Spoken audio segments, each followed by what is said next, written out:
and I'm here to talk to you a bit about how we can best support and understand school-age students in their development of emotion regulation through what I call small challenges and big challenges. Think back to when you were in school.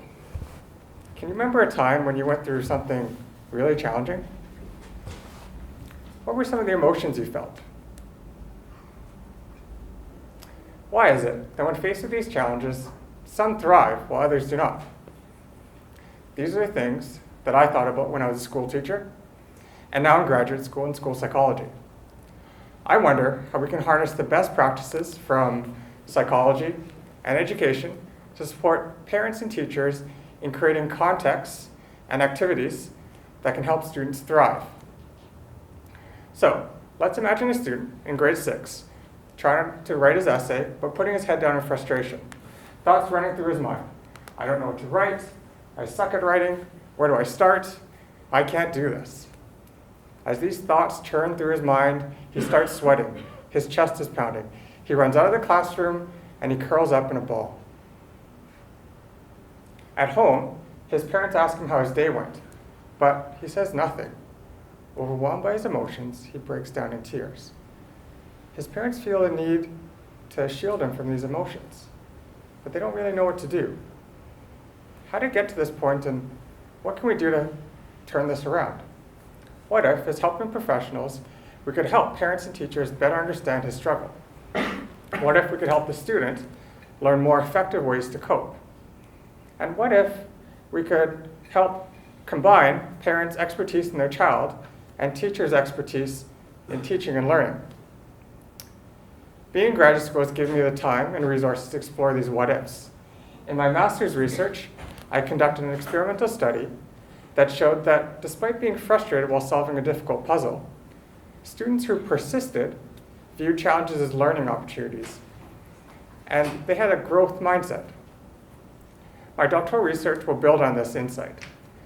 By working with families and schools, I hope to develop interventions that show students that it's okay to be frustrated, worried, or sad, and that challenges are things that they can grow from. So let's consider that student we talked about earlier. Just thinking about writing his essay is causing him debilitating anxiety. In talking to his parents, I find out that they've been trying to reduce his anxiety by reducing the level of difficulties of his assignments, but with little success. To help the student, I'll really need to understand what's going on. To do this, I've developed an emotion tracking tool that asks the student to describe a challenging event in his day, rate the size of the problem, name an emotion he felt and a strategy he used, and identify a strategy he could use next time, more hypothetically.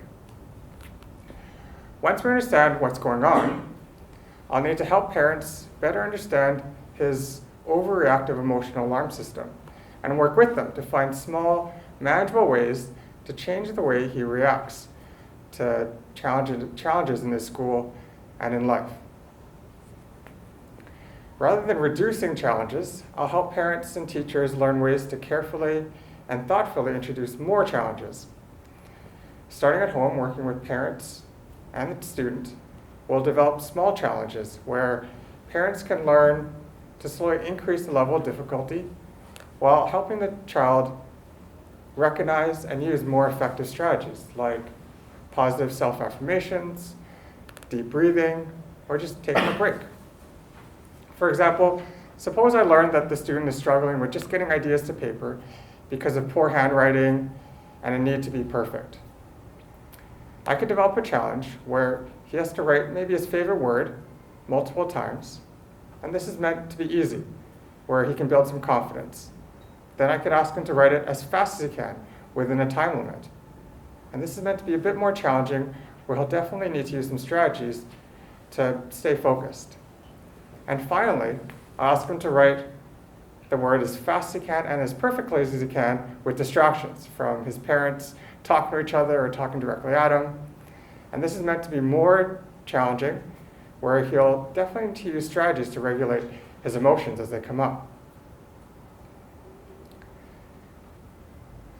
After each challenge, parents will highlight and praise his use of coping strategies as he overcomes difficulties. And over the next few months, through consultation, they'll continue to develop small and fun challenges to help him practice his coping skills and track his emotions. As parents learn what works best for them, at school, the teacher will use similar strategies. So for example, if parents find that little prompts like remember to breathe are effective, the teacher might use this when the student becomes overwhelmed in the classroom. With the aid of the Public Scholars Initiative, I'm partnering with the local school district to identify students who are struggling with emotion regulation and work with parents and teachers to develop innovative, personalized interventions. My plan is to conduct multiple case studies to capture the complex processes involved in these interventions. This methodology is particularly useful for developing and evaluating new interventions. I'll collect many types of data, including observations at home and at school, interviews and questionnaires with parents, teachers, and students, and daily emotion tracking data from each student.